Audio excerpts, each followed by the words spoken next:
Place à la revue de presse, Olivier Delagarde, avec une question abyssale pour démarrer ce matin. Oui, sommes-nous en train de vivre la fin de l'Occident? C'est la question que se pose Dominique Moisy dans Les Échos ce matin. Et il faut écouter ce qu'a à nous dire ce grand géopoliticien. En 1992, après la chute du mur de Berlin, rappelle-t-il, Francis Fukuyama annonçait triomphalement la fin de l'histoire. Pour lui, la démocratie à l'occidentale l'avait définitivement emporté.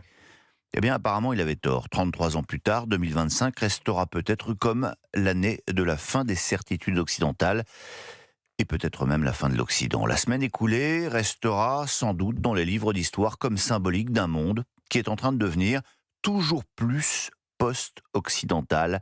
Les images en provenance de Pékin, où Emmanuel Macron a été reçu dans une forme d'indifférence à peine polie, et de New Delhi, qui a déroulé le tapis rouge à Poutine, mènent tout à la même conclusion. Le centre de gravité du monde s'est déplacé et ces pays n'ont que faire des considérations occidentales en général et européennes en particulier. Pourtant, Emmanuel Macron a tapé du poing sur la table. Oui, vous lirez ça dans le même numéro des Échos. Le président de la République a accordé un entretien à Guillaume de Calignon à son retour de Chine et il hausse le ton vis-à-vis des Chinois qu'il menace de droits de douane, un peu à la manière de Donald Trump. La Chine vient percuter le cœur du modèle industriel et d'innovation européen, déclare notre président. J'ai dit aux Chinois que s'ils ne réagissaient pas, nous, Européens, serions contraints dans les tout prochains mois de prendre des mesures fortes et de décoopérer, comme par exemple des droits de douane sur les produits chinois. Voilà.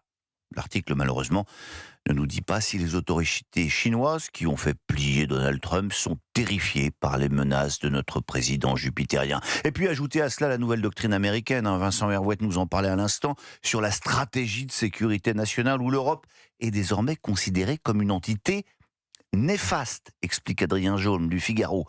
Néfaste. Les activités de l'Union européenne sapent la liberté politique, est-il écrit dans ce document officiel, et de dénoncer les politiques migratoires qui transforment le continent, la censure de la liberté d'expression, l'effondrement des taux de natalité, la perte des identités nationales et de la confiance en soi.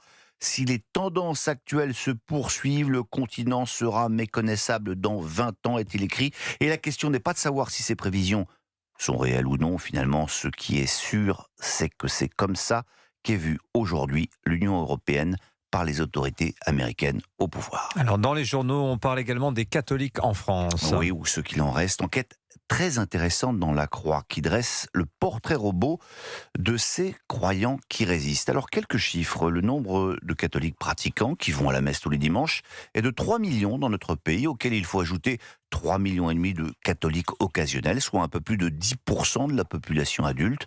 Contrairement à ce que l'on pourrait penser, il y a plus d'hommes que de femmes dans les églises. La moyenne d'âge se situe un peu en dessous de 50 ans. Et politiquement, les cathos se disent 40% à droite, 30% à gauche et 15% au centre. Sinon, la politique, c'est encore et toujours la recherche d'un budget. La question est donc de savoir s'il vaut mieux un mauvais budget ou pas de budget du tout. Eh bien, la religion de l'opinion est faite pour ce quotidien qui est pourtant libéral, pro-business.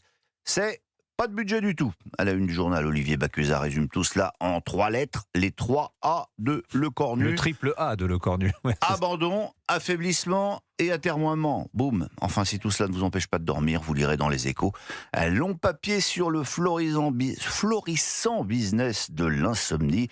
Pour surveiller son sommeil, s'endormir ou mieux dormir, de nombreuses PME et start-up investissent nos nuits, raconte Léa Delpont. Dormez, braves gens, tout va bien.